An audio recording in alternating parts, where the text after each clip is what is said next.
I'm Krista. I'm Mary's maid of honor. When I sat down to write this speech and thinking about what I wanted to say here tonight, I kept thinking to myself, I can't believe Mary is getting married in less than an hour.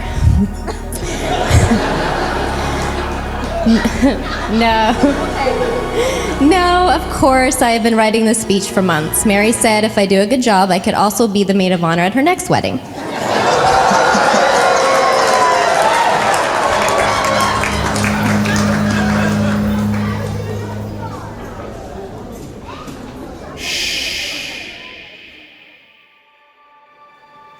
It's so touching to see so many friends and family from far and wide gathered here to celebrate Mary and Jason.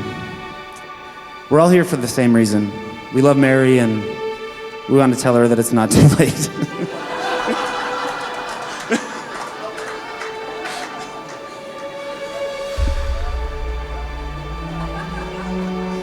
Grab your seats, thank you. Jason and Mary first met when they were set up by a coworker, David, likely because they share that delightful personality mix found in so many community organizers, both cynical and optimistic, bitterly funny, and just plain bitter. Jason and Mary requested pictures of each other from their matchmaker. Evidently, they both had been burned by setups before. When they saw one another's pictures and deemed the cuteness levels satisfactory, Mary gave the okay for David to give Jason her number. When Jason called Mary, he happened to be making stuffed peppers.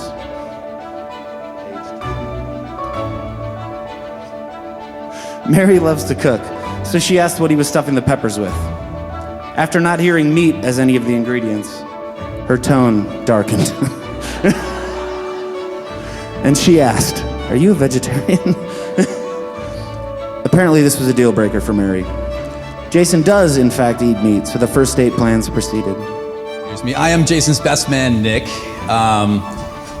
So he had to remind me about 3 times that this is not a roast, so I'm gonna do my best. But so Jason and I go way back about to 10 or 11 years ago. Him and I were both new to the city of Portland, Oregon. And we met when we were both kind of in that mode when you're sort of new to a city and you're desperate for friends. Which is good because I don't know that I necessarily would have hung out with Jason otherwise. I asked Mary and Jason what they thought when they first saw one another.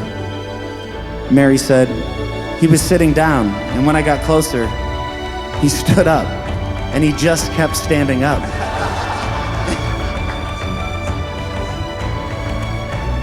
I had never met anyone that tall. I couldn't believe we were the same species. Jason's first thought was more succinct. She was hot. I remember when Mary first told me about this guy she had just started dating. He was funny and good looking and someone who would challenge her. Then suddenly that guy was gone and she was dating Jason.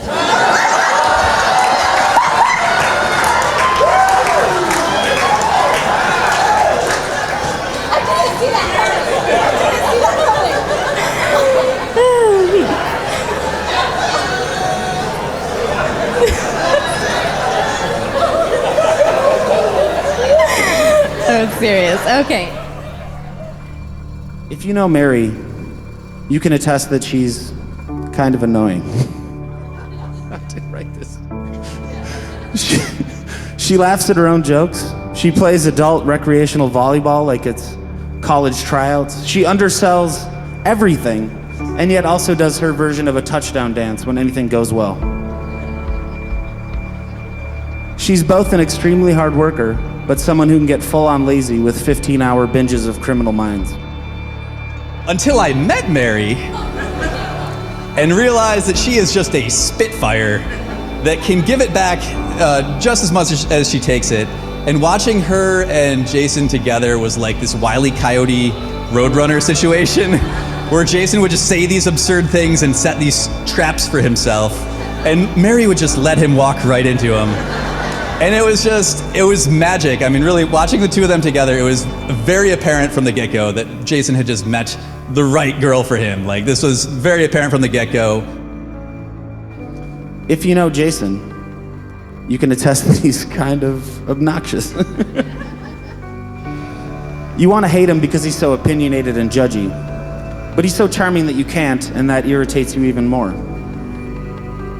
He tells jokes so bad that they're good, and you become embarrassed that you're even laughing at them. He only makes definitive statements, but is somehow more often wrong than right.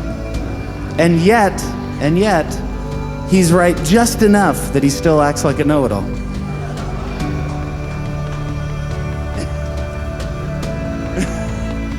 If you're lucky enough to really know Mary, you know that she is thoughtful, kind, generous, funny, and kind of a badass. She is the kind of person that you hope to know, kind of like the popular girl in the cafeteria who you hope will ask to sit next to you.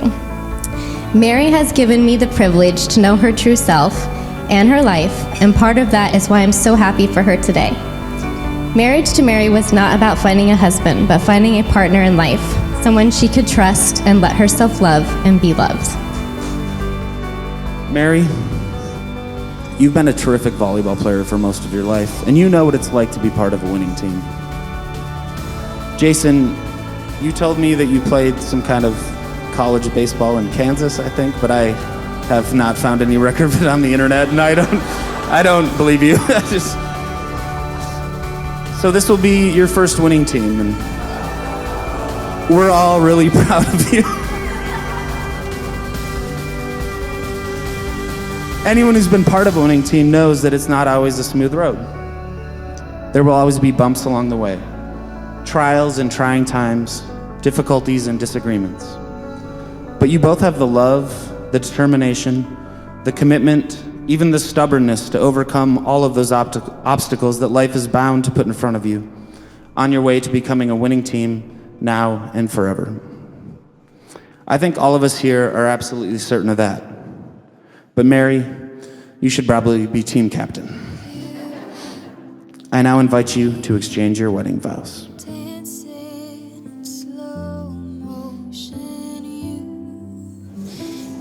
Mary, without you, Seattle could never have become home.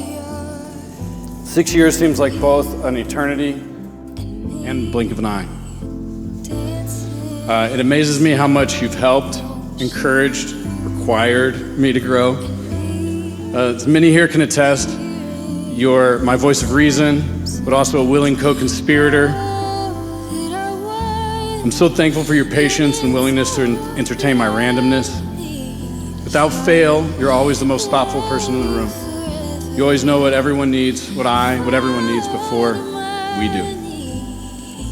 Incredibly, you seem to remember every single conversation that we've ever had. Please only use your superpower for good. Mary, you are the fiercest, most resilient person I know. And I'm excited to be by your side for the rest of my life.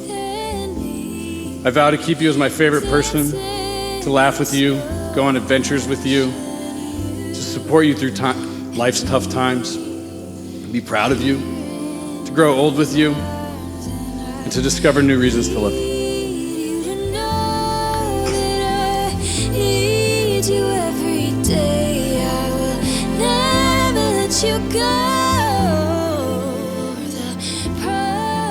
Jason, I'm gonna keep the list short of what I love about you because I just can't be a part of making your head bigger.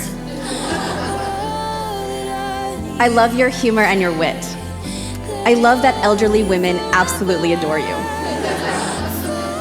I love that when you walk, it looks like you're singing a song in your head.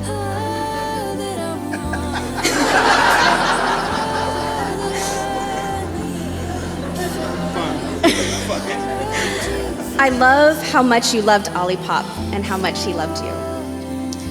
I love that I feel young around you, partly because you're goofy, partly because you have numerous ailments, but mostly because I still have someone I can legit call a butthead, which is an insult I didn't think I could use past the 4th grade. For most of my life, I didn't know how to love myself and felt unworthy of being loved. Then you came into my life, and I showed you my scars, and you still loved me. You've helped me build a stable and happy home, which means you're giving me something that I've wanted my entire life and something that I want for the rest of my life with you. Jason, I vow to keep you as my favorite person, to laugh with you, go on adventures with you, support you through life's tough moments, be proud of you, grow old with you, and discover new ways of why I love you. Could you bring it down for me?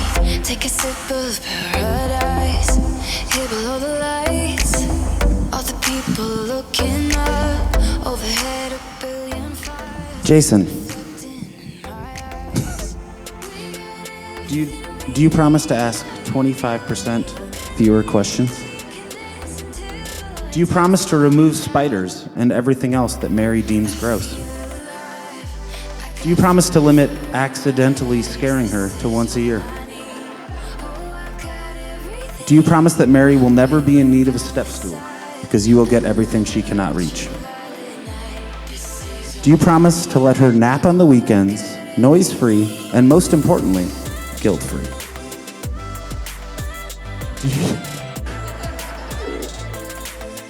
Do you promise to baby Mary when she's sick, including, but not limited to, tucking her into blankets, bringing her food and juice, and ensuring the remote control is within reach? I do.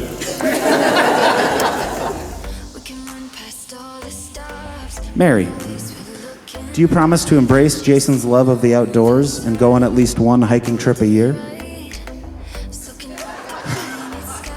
We'll circle back to it later.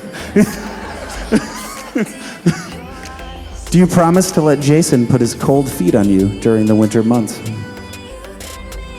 Do you promise to help Jason find whatever he has misplaced? But also, do you promise not to text him pictures of the stuff that he leaves around and the messes he leaves when he's out having fun?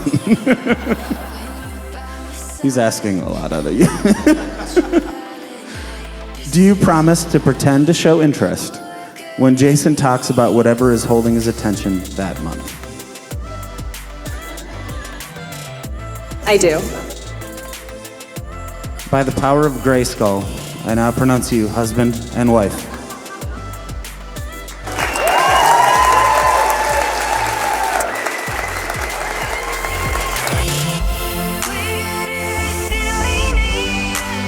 That is all to say that we look forward to having many more of those camping/not hiking trips for this party.